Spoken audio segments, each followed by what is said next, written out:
আসসালামু আলাইকুম এবং স্বাগতম পিচ পালস ফেচফোস এ। সান মারিনোর বিপক্ষে 2-1 গোলের এক ঐতিহাসিক জয় নিয়ে মাঠ ছাড়ল বাংলাদেশ। ইউরোপের মাটিতে বাংলাদেশের অভিষেক আর তপু বর্মনে জোড়া গোল, সব মিলিয়ে দিনটি ছিল বাংলাদেশের ফুটবলের জন্য এক বিশেষ দিন। কিন্তু জয়ের আড়ালে কিছু ভুলও ছিল চোখে পড়ার মতো। আজ আমরা বিশ্লেষণ করব এই ম্যাচের খুঁটিনাটি এবং খুঁজে বের করব ডুলির শিষ্যদের সেই ভুলগুলো। হামজা চৌধুরীর ইম্প্যাক্ট। মাঝমাঠে হামজার উপস্থিতি ছিল এক কথায় অসাধারণ। তার পাসিং রেট এবং বল রিকভারি বাংলাদেশের মিডফিল্ডকে অনেক বেশি আত্মবিশ্বাসী করে তুলেছিল। আক্রমণ ভাগের ধার। যদিও তপু বর্মন ডিফেন্ডার, তবুও তার গোলগুলো ছিল ক্লিনিক্যাল। উইং দিয়ে ওভারল্যাপ করে আক্রমণ তৈরির পরিকল্পনা সফল হয়েছে।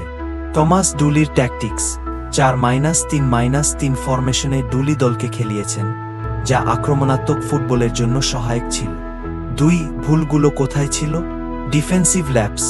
সান মারিনোর একমাত্র গোলটি ছিল আমাদের রক্ষণভাগের মনোযোগের অভাবের ফল।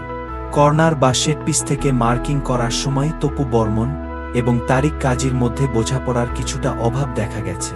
Missed chances. প্রথমার্ধে বাংলাদেশ অন্তত 3টি সহজ গোলের সুযোগ মিস করেছে। ফয়সাল আহমেদ ফাহিম, সোহেল, রফিক 1-on-1 পজিশনে গিয়েও গোল করতে ব্যর্থ হয়েছেন। বড় প্রতিপক্ষের বিপক্ষে এমন সুযোগ মিস করলে ম্যাচ হাতছাড়া হতে পারে। মাঝমাঠে গ্যাপ। হামজা চৌধুরী এবং জামাল দারুণ খেললেও সোহেল রানার সাথে তার ট্রানজিশন সবসময় স্মুথ ছিল না।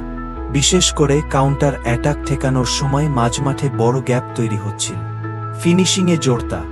বক্সের ভেতর বল পাওয়ার পর দ্রুত সিদ্ধান্ত নেওয়ার ক্ষেত্রে স্ট্রাইকারদের মধ্যে কিছুটা জোরতা দেখা গেছে। 3 ম্যাচ অ্যানালাইসিস সামারি। পরিসংখ্যান বলছে বাংলাদেশের বল পজিশন ছিল 58%, যা সান মারিনোর চেয়ে বেশি। কিন্তু শট অন টার্গেটের তুলনায় গোল এসেছে কম। রক্ষণভাগে সেটপিস ডিফেন্ডিং নিয়ে আরও কাজ করতে হবে ডুলিকে। সব মিলিয়ে জয়টাই মুখ্য, তবে ভুলগুলো শুধরে না নিলে পরবর্তী বড় ম্যাচগুলোতে ভুগতে হতে পারে। আপনাদের কি মনে হয় আজকের ম্যাচের সেরা খেলোয়াড় কে? আর কোনো জায়গায় উন্নতি করা জরুরি? কমেন্টে জানান আমাদের। ভিডিওটি ভালো লাগলে লাইক দিন এবং পিচ পালসকে সাবস্ক্রাইব করে আমাদের সাথেই থাকুন। আল্লাহ হাফেজ।